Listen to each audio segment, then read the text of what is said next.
Hey, what's going on, guys? Thanks for coming back and joining me again on this channel. I'm Mark, and today I'm going to show you guys a mod that I did to this. It's one I talked about, and it's one that I know you guys want to hear about. But first, this thing is filthy, so I'm going to clean it up. Actually, before we do that, I know everybody likes cold starts. I love the way this thing sounds with a hot start. So let's go around to the back. I'll put it in sport mode, start it up. Listen to those pops. Man, I love that sound.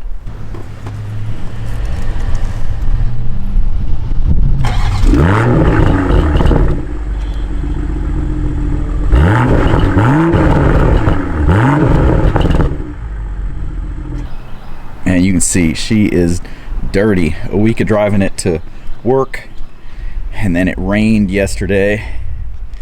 So, yep, she's a mess. So I'm gonna get the foam cannon out, spray it down, wipe that off, or actually wash that off, then give her a bath, and then polish her up a little bit.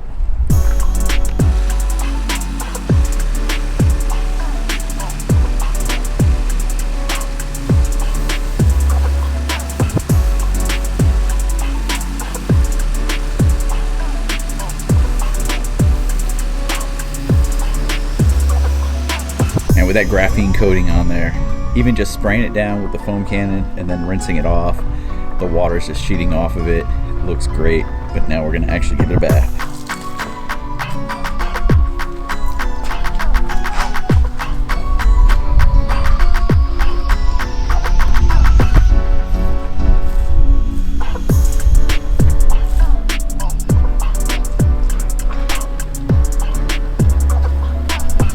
All right, now the car it's clean, so we're gonna dry it.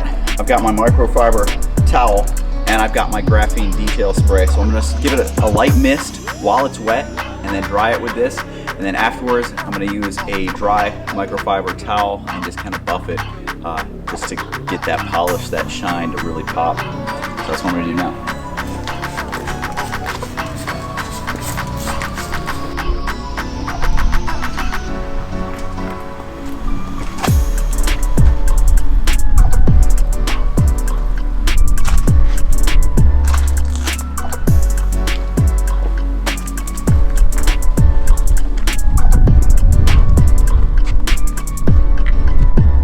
All right, now that we've got her shining, just nice and clean, did a quick detail today, because I know with today only being Wednesday, I'm gonna end up doing something this weekend, and so I'm gonna wanna clean it, and so it'll be nice and clean again this weekend.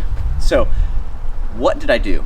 All right, so you guys heard me talk about this one is not able to be ECU tuned yet, so I wanted something to kind of kick it up just a little bit. And so I looked around and I found, you know, Burger Motorsports has a lot of different options that you can do, especially for like BMWs.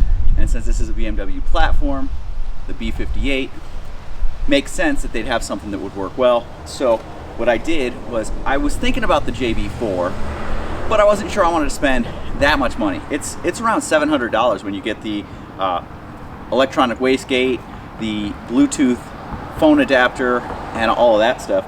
So what I did was I went for the cheaper, the $200 option, which is the JB Plus. Now all that does is it plugs into the MAF sensor just on the intake side of the throttle body, and it fools how much boost is being provided. And so it really just asks it to provide more boost. And it's adjustable. It's adjustable from I think like 1.5 to 4.5 pounds of boost. So let's take a look at the install, what it takes to do it. Okay, so under the hood, you've got this big cover. Now this big cover covers exactly what you need. Here's the throttle body. So that's what you're looking for to find that sensor. So if you pop this off, comes off real easy. You can set it out of the way. Here is the throttle body, and here is the tube that you're looking for. So coming up, you have a couple of sensors right here. So these two sensors, one of them has 2 wires and one of them has 3 wires. So the JB Plus has 3 wires on it. And so you find the sensor that has the 3 wires going to it. It's the only one that's shaped the same way, and you pop it off. Now, the key to doing this without popping any codes is what you do is you open up your hood, you lock the car, you put your keys inside the house, you wait about 10 minutes, then you come out and you disconnect this sensor. So it's a real easy, you just pop this clip up, pull it off. You might need a flat head just to pry it off a little bit.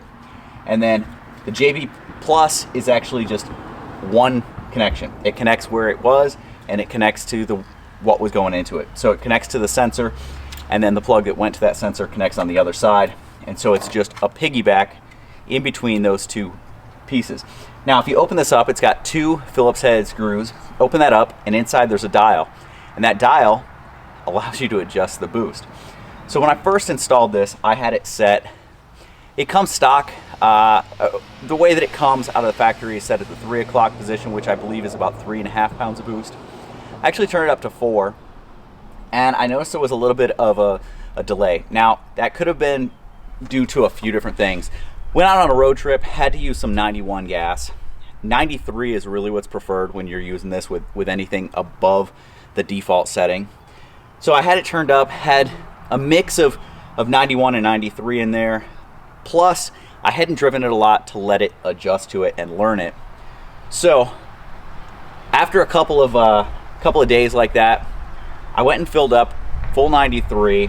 I also had turned it down, and I noticed that when I turned it down, the delays and it was a little bit of a shifting delay that I was getting. It kind of went away, but I wasn't really happy with it, so I turned it all the way up. Shifting delays are gone. It feels awesome. So Butt Dyno says it's doing better. Let me close this and we'll talk some more.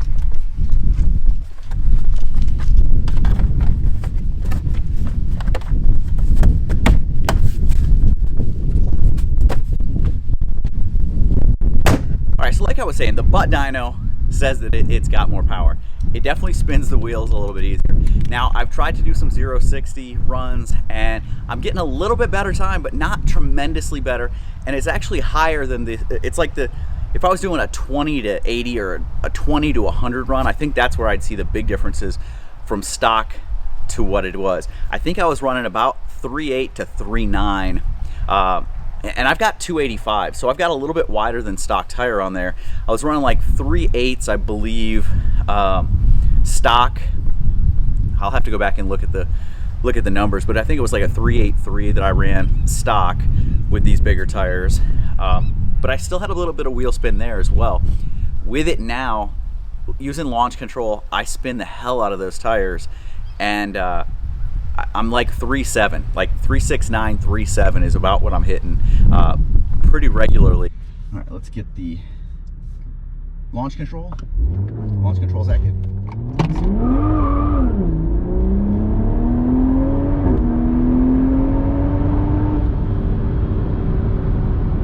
So it's not tremendously faster. It is a little bit quicker, but I really think it's on those higher RPM ranges where it's really kicking in the boost that you see the big difference with this. Now, this is only 4.5 pounds of boost. The JB4 gives you up to 6 pounds of boost. And the cool thing about having the JB Plus is if you get it, you see what it can do, but you want a little bit more. You're just not happy with things. From the JB Plus to the JB4, within a year of buying the JB Plus, they will take the purchase price of the JB Plus off of the JB4, so $200 comes off of it. So instead of spending the $200 on this, figuring out I wanted something more, and then spending $700, I can actually take this $200 that I spent, apply it towards the JB4. Now, I'm not sure if I'm going to do that quite yet. I'm probably going to wait until after winter, see how things go, see if they're able to crack the ECU. If, come springtime, ECUs still haven't been cracked, I want a little bit more performance out of this, I'll probably upgrade.